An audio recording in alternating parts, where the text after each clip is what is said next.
एक बार की बात है, राजस्थान के बीचों बीच कमल नाम का एक समझदार व्यापारी रहता था। कमल अपनी ईमानदारी और तेज दिमाग के लिए मशहूर था।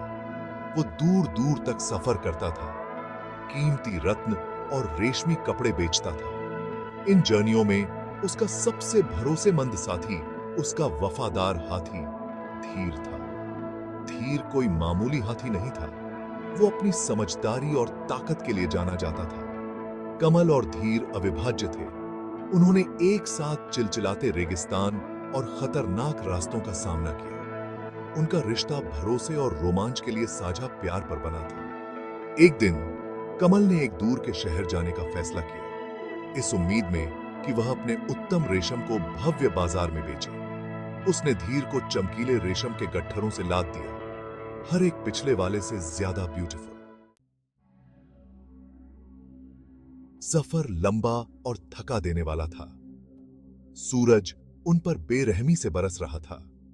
जैसे ही शाम हुई, उन्होंने कुछ खजूर के पेड़ों के पास आराम करने का फैसला किया। उन्हें क्या पता था, खतरा पास ही छिपा हुआ था। कुख्यात बैंडिट्सों का एक झुंड जो यात्रियों को लूटने के लिए जाने जाते थे, कमल और धीर को देख रहे थे। डाकू अपने चेहरे ढके हुए ने कमल और धीर पर हमला कर दिया। वे क्रूर और लालची थे, उनकी आंखें द्वेष से चमक रही थीं।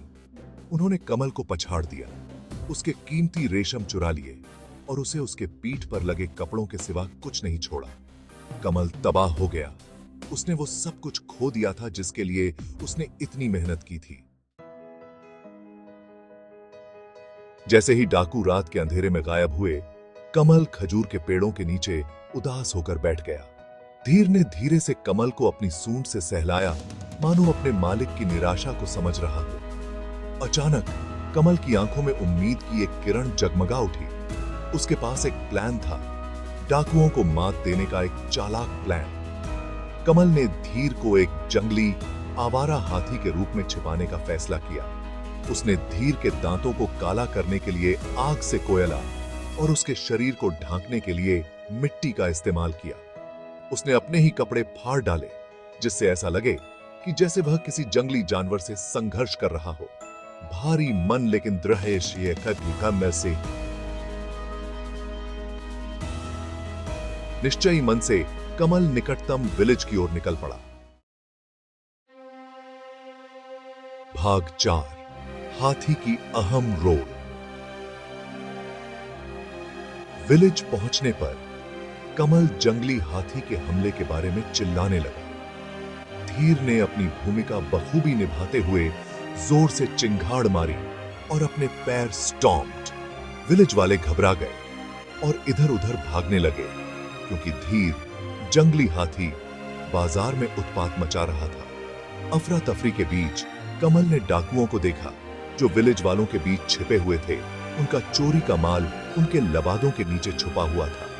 कमल ने डरने का नाटक करते हुए डाकुओं की ओर इशारा करते हुए चिल्लाया, इन्होंने मुझे जंगली हाथी से बचाया, ये सच्चे हीरो हैं। विलेज वाले राहत और आभारी होकर उन नायकों की प्रशंसा करने के लिए दौड़े,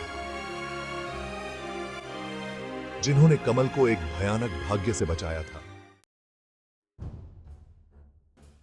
भाग 5, ईमानदारी की ट्रायम्फ। जैसे ही डाकू अपनी अयोग्य प्रशंसा पर इतरा रहे थे, कमल ने मौके का फायदा उठाया। उसकी आंखों में चमक के साथ उसने विलेज वालों के सामने अपनी चालाक योजना का खुलासा किया। उसने उन्हें धीर के नकली दांत दिखाए और बताया कि कैसे डाकुओं ने उसे लूटा था। विलेज वाले यह महसूस करते हुए कि उन्हें बरगलाया गया है, गुस्से से भर गए। उन्होंने डाकुओं को पकड़ लिया और कमल के चोरी हुए रेशमी कपड़े बरामद कर लिए। कमल की चतुराई और धीर की वफादारी की कहानी जंगल की आग की तरह फैल गई। कमल और धीर घर लौट आए, न केवल अपनी संपत्ति के साथ, बल्कि विलेज वालों की दया के लिए कृतज्ञता से भरे दिल के साथ। कमल और धीर की कहानी एक कालातीत अनुस्मारक के रूप में कार्य करती है कि ईमानदारी और बुद्धिमत्ता, साहस और थोड़ी सी बुद्धि के साथ सबसे कठिन चुनौतियों को भी दूर कर सकती है।